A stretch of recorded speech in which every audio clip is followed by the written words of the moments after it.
Okay, it's been a while since I've shot a pulley video, and I wanted to get back to that. Nice day today. It's almost too hot, really. But this is a compound system. We left off with that. You've seen this one before, so it'll be familiar ground to you, perhaps. Let me explain what I've got. I started right here, terminated a rope, an auxiliary rope, ran it down through here, and I tied it off right here.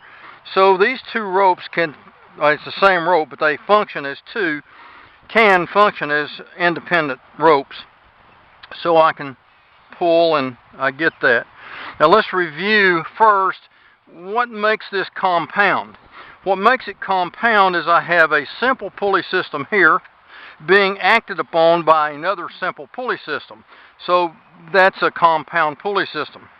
Now, one of the things that defines a simple pulley system is when I pull, both pulleys that, or all the pulleys that move in the same direction, and they have to be moving toward the anchor, and they have to be traveling at the same rate of speed. And you'll see in this system that's not true. Both pulleys move toward the anchor, but this one is moving toward it faster than this one, so that makes it a compound.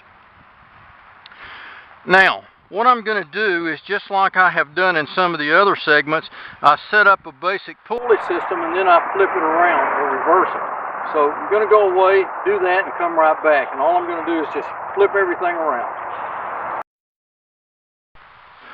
Alright, I've just flipped this thing around, and what used to be down there is now up here, and what used to be down there is now up here. When we take a compound pulley system and do that to it, just flip ends, we get a complex pulley system. Now, I can't say that that's going to always happen, but I personally have looked at a number of configurations and haven't found one yet that that's not true of. But I don't want you to get the mistaken idea that a complex pulley system is an inverted or a flipped compound. It isn't. There's something more significant than that. Notice what happens when I start to pull the load up. This pulley is now moving toward the load, whereas all the pulleys used to move toward the anchor. So there's the distinction of a compound, simple, and complex pulley system. In a complex pulley system, you have at least one pulley moving toward the load.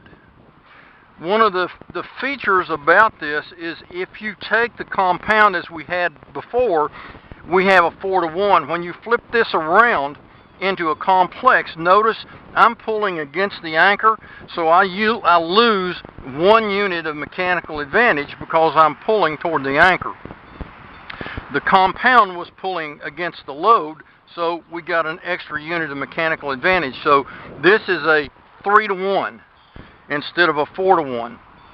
Just to go through the T calculation real quick, I've got T here, which gives me T here. That's terminated. 2T here, 2T here, so 2T, 1T is 3T. Before, we had a true 4-to-1. So you can see what happens here, and you've got the same issue on this. You do have to take up slack and capture it if you need to get another reset and go again. So that's a pretty simple version of a complex pulley system, and the real key is that one or more pulleys move toward the load.